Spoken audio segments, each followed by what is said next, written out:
Thank you. Thanks, everybody. It's great to be out here in New Orleans. It's great to be with you all. The Fox team is out here. I feel like our entire company at Fox might actually be out here this weekend. But we're thrilled to be here in New Orleans, and we're thrilled to put on a great show for the world on Sunday. This town obviously means a lot, and it's very meaningful in particular to be here this weekend, so soon after the tragic events that happened on New Year's Day. And just seeing the amazing resiliency and the fighting of this town and how strong this town is. And for Fox, it's wonderful to be part of that and part of the sort of recovery that's happening here now. So we're thrilled to be here in New Orleans. One of the things about Super Bowl weekend I always find incredibly ironic is we come to events like this, and then you'll go to another corporate party, and then you'll bop to another corporate tent.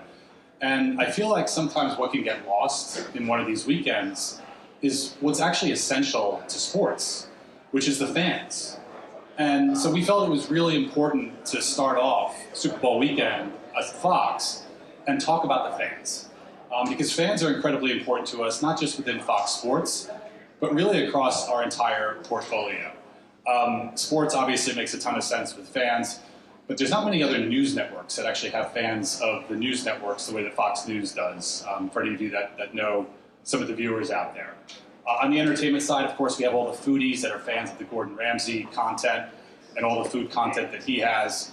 And then on the Tubi side, it's probably one of the very few streaming platforms that actually has fans of the platform itself, with all the cord cutters and cord nevers that are there to watch the largest content library in the world. So fans are really critical to us at Fox, but what we wanted to understand is we knew fans were important for our business, but we wanted to understand if they're really important for your business, for brand marketers. What do fans mean for brand marketers, and do they actually move the needle more so than non-fans? So our team at Fox, and you're about to hear from some of them now, conducted a study. And what they wanted to understand was, do fans actually make better consumers than non-fans? So I'm going to walk through a couple of slides real quick. And they segmented a bunch of different audiences. And the two sort of polar extremes of the audiences were the non-fan, which you'll sort of see in the silver here, and the yellow is a truly engaged fan, somebody that goes to games, they take part in fantasy pools and whatnot. And what was really interesting about this research is that there weren't little differences. There were massive differences between the non-fan and the truly engaged fan.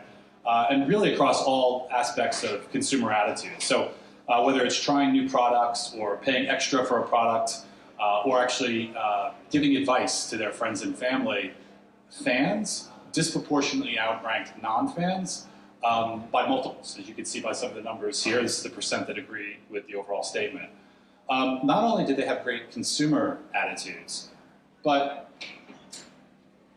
they also disproportionately have favorable brand impressions. And we took a look at this across a number of different categories out there, everything from CPG to auto to tech. And every single category, the fans had more favorable brand impressions than the non-fans did.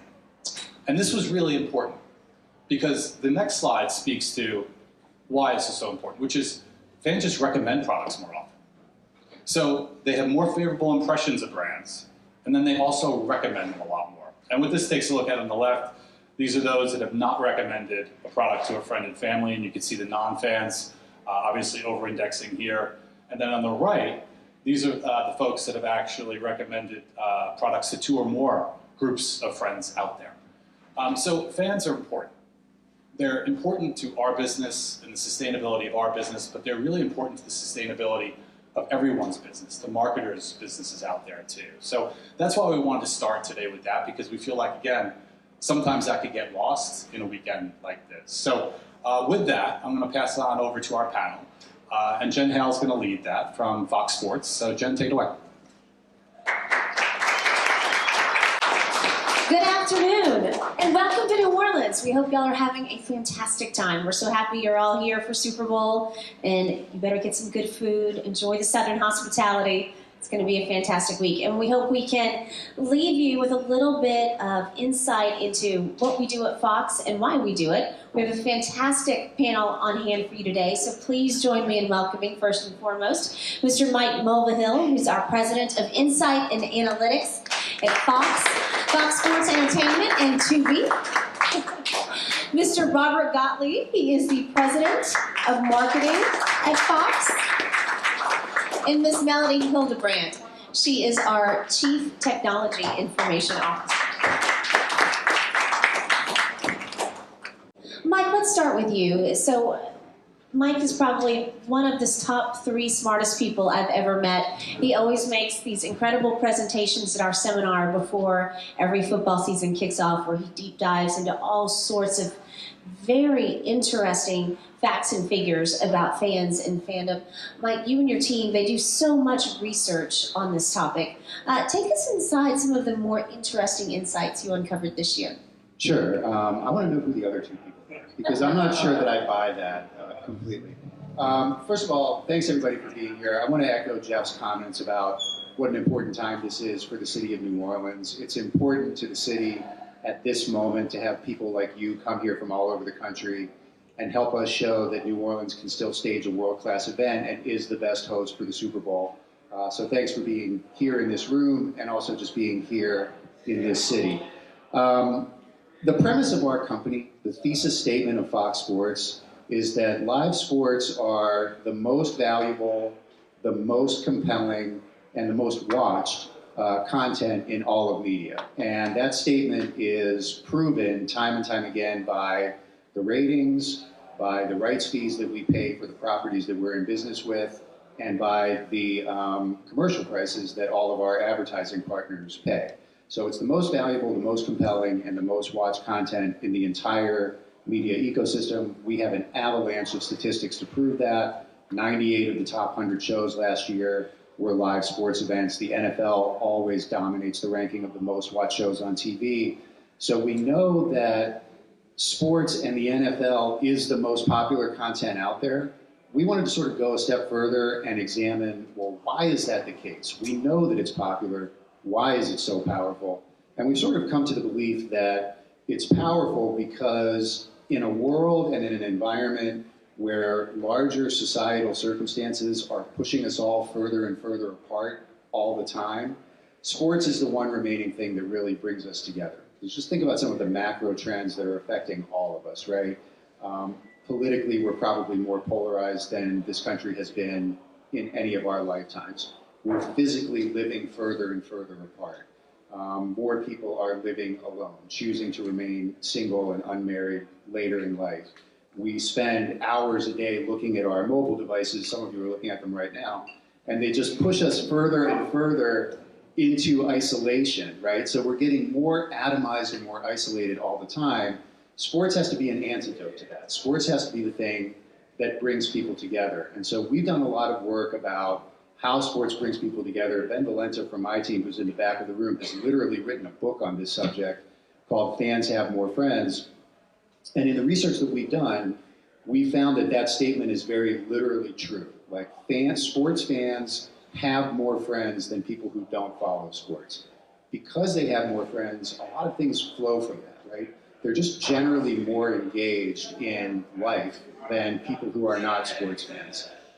They're more engaged in their community, they're more likely to vote, they're more likely to be involved in their kids' PTA.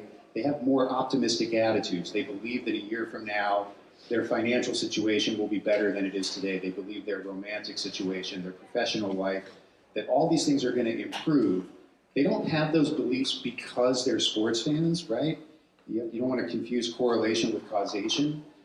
But we think that being a sports fan, being engaged in something like that, that brings people together and brings communities together, is reflective of a broader attitude about life in general that is held by people that just are more engaged. So when you see that chart that Jeff put up earlier that said that sports fans are much, much more likely to have recommended a product to their friends than non-sports fans, it's because they just have more friends, right? They just have more people in their life that they might make that recommendation to. So we really think that the social connectivity of sports, the way that it brings people together, brings you closer to your parents, your kids, your friends, your partner, your whole city, sometimes your entire country. That's what underpins this entire business. And all those quantifiables and stats and ratings that we reel off, what's underneath all of that is the social connectivity that sports provides. Told you. Robert, as president of marketing, I know you have a reason for everything that you do, the decisions you make. How have you used these insights, these things that Mike and his team have found to influence the decisions you make on the marketing side? Thanks, Jen. The insights that Mike articulated, we articulate a slightly different way, kind of from a marketing lens, but it's essentially the same exact thing. And it's when Fox Sports started, the guy who kind of started it was David Hale. Some of you may be familiar with David. Big character, very charismatic showman. And David had a lot of sayings, a lot of things. But one thing that he said from the beginning, which has always been true, is sports are tribal. All sports are tribal. He would pound, that was like everywhere. And that's really just an amplification of what you're talking about and what the insights that you guys have worked on is. Tribes are social constructs where people can connect with each other and find comfort in a shared language and a shared history and shared jokes and all those sorts of things. So we, from a marketing perspective, always recognize that we're talking to tribal members and that you have to be very, if you misstep with the tribe, you can get, like what was the Survivor, what was the show? Tribe will vote you off the island. Don't misstep with the tribe. You have to really make sure that you're connecting with them first and foremost before you can go broader.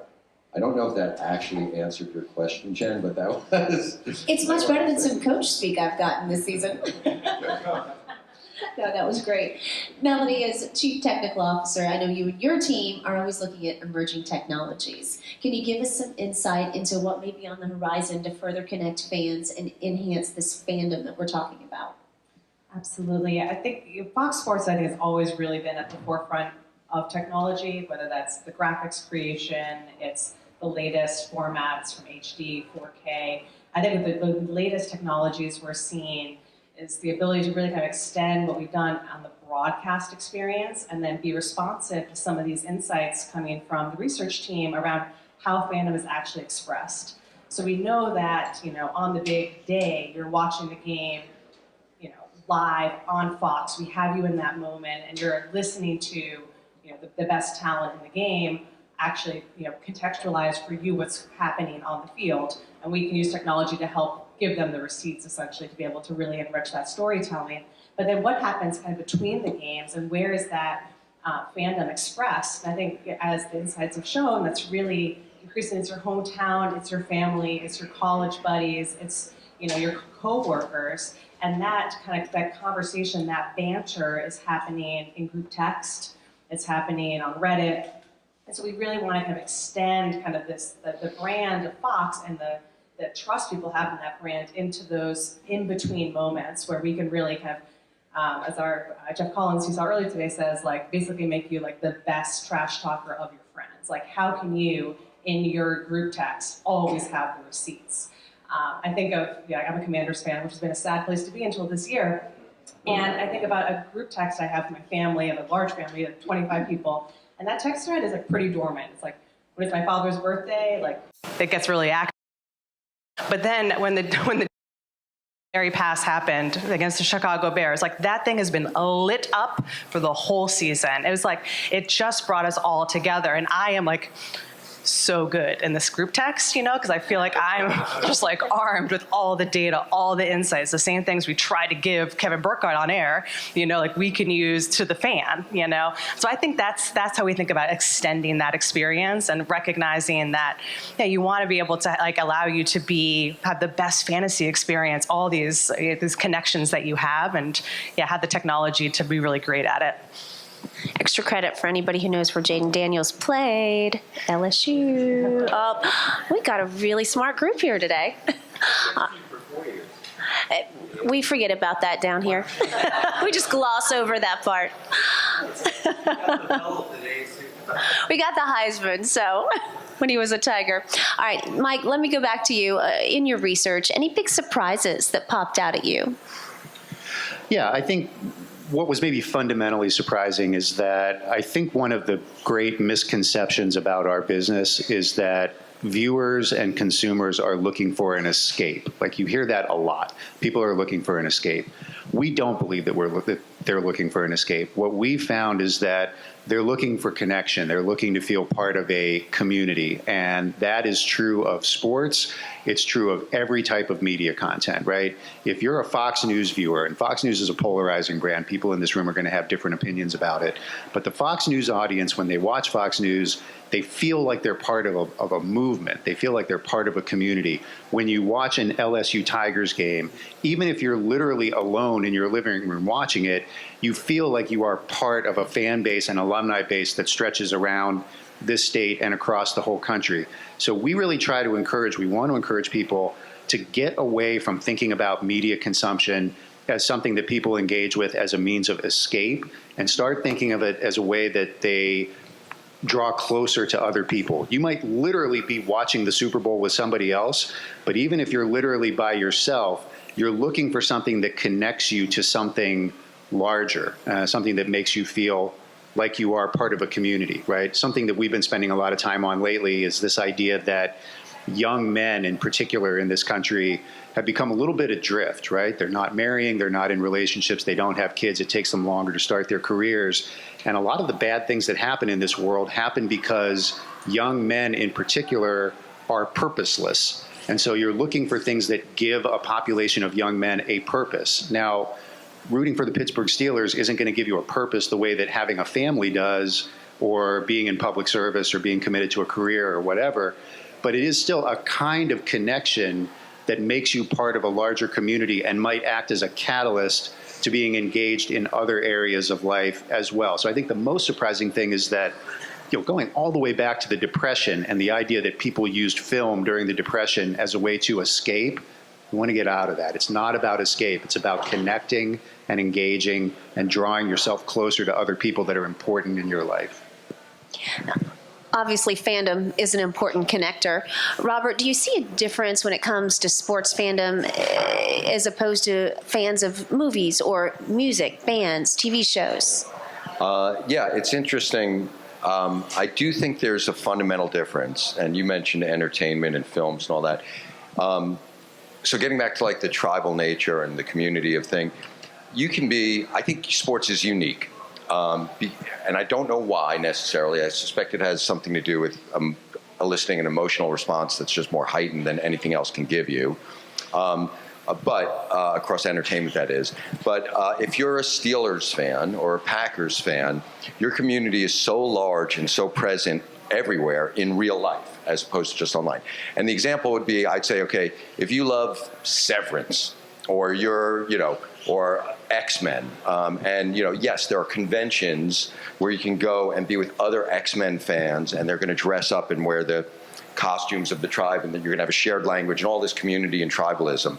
But it's really, you have to go seek it out in very specific small places. Whereas if you're a Packers fan, you can walk into any bar in any city in America on a Sunday and find people wearing the jerseys and the cheese heads, and you can find your tribe or your community and be part of that anywhere at any time. And that's just incredibly powerful. Entertainment gives you some of that, but not nearly at the scale. So Taylor Swift, Beyonce, people lose their mind, but you can't be part of a Taylor Swift community unless you're at a concert or you're online. You can engage on Reddit or in forums, but that's not real life.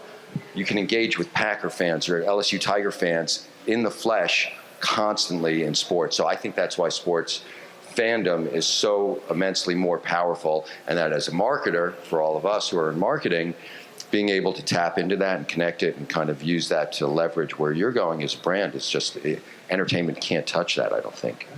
Yeah.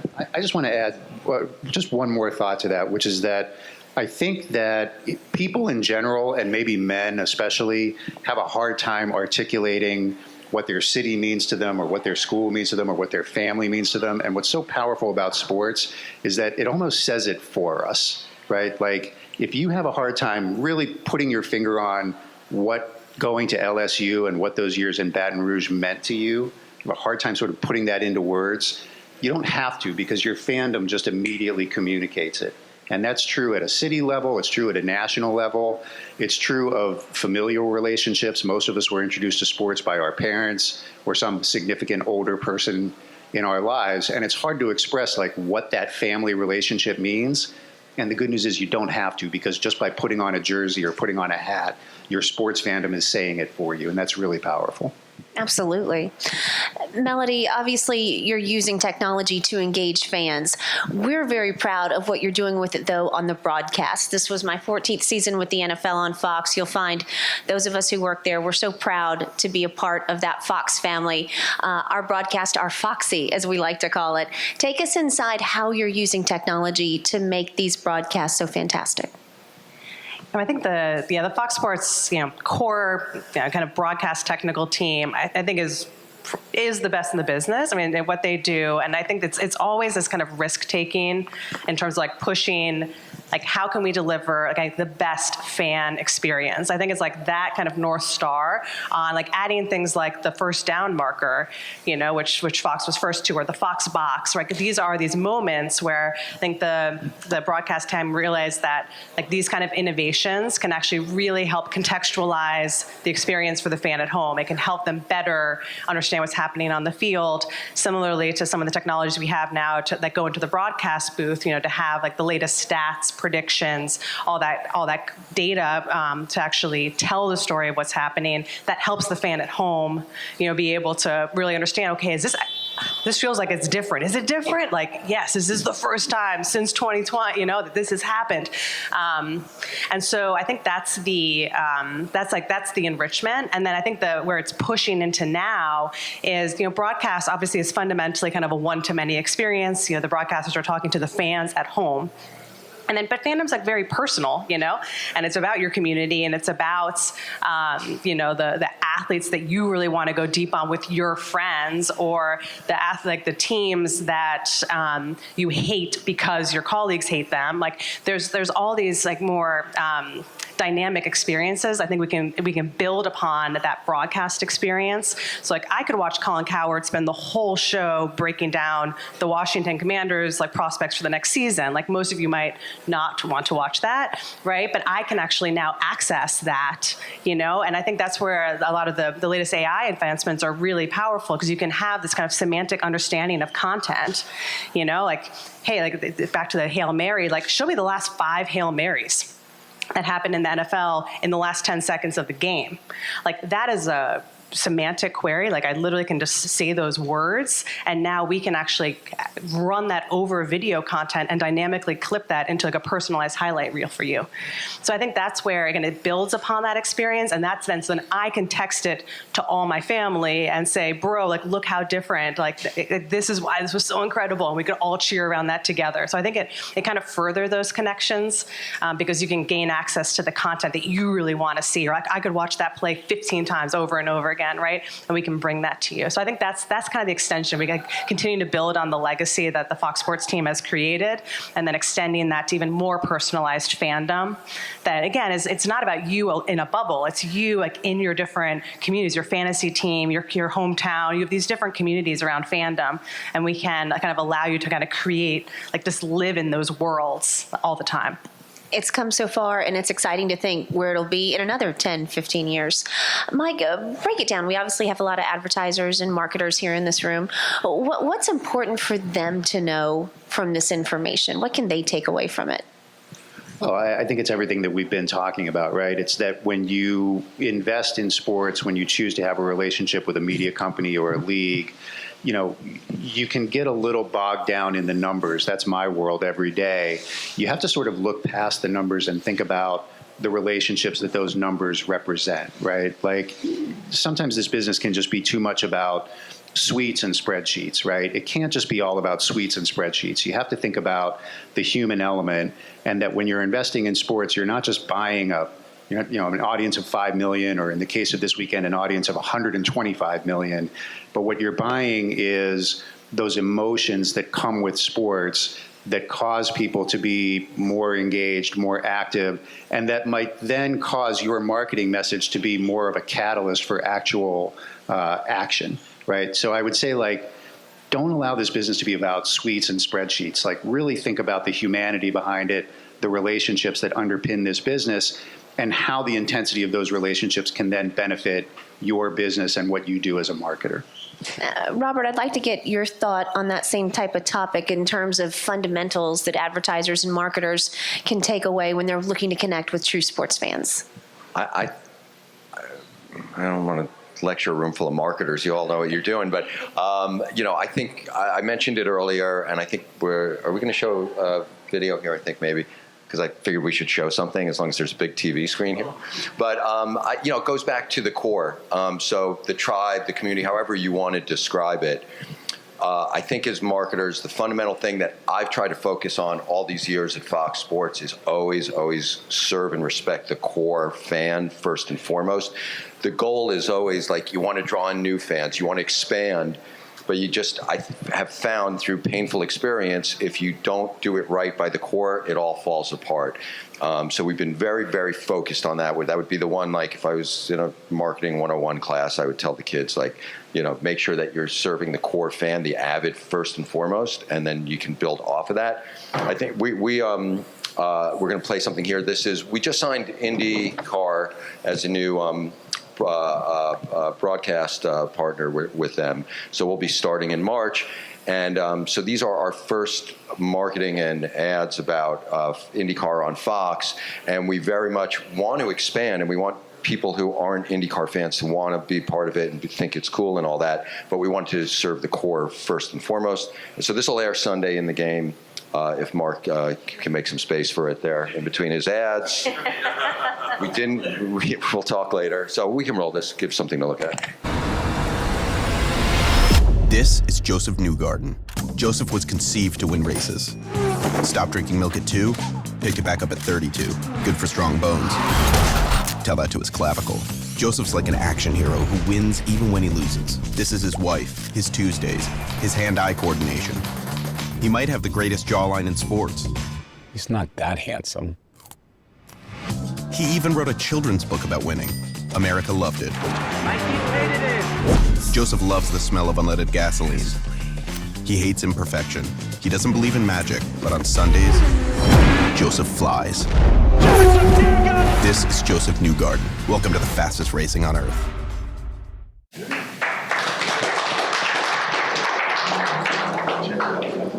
Very foxy. All right. In summation, Mike, what is the most important takeaway for folks to know about connecting with fans, whether it's those core fans, fringe fans, or those new fans that folks might be targeting as well? Yeah, I think where I would leave it is, I think that the title of this session is The Future of Fandom, right? So I want to just close with just a thought on the future of fandom. The future of the business, the future of fandom, it's going to be determined by the choices that we make, choices that all of you make, and that the leaders of this industry make. And those choices can make sports more accessible or less accessible. And the things that make sports more accessible are things like Title IX and the impact that that's had.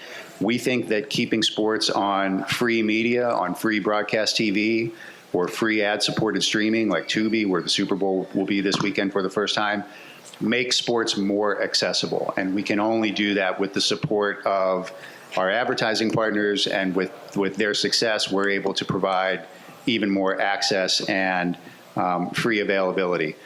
As I say, we can make sports more accessible or less. We can make it more inclusive or more exclusive. The things that make it more exclusive are travel teams that you have to pay a lot of money to have your kid participate in.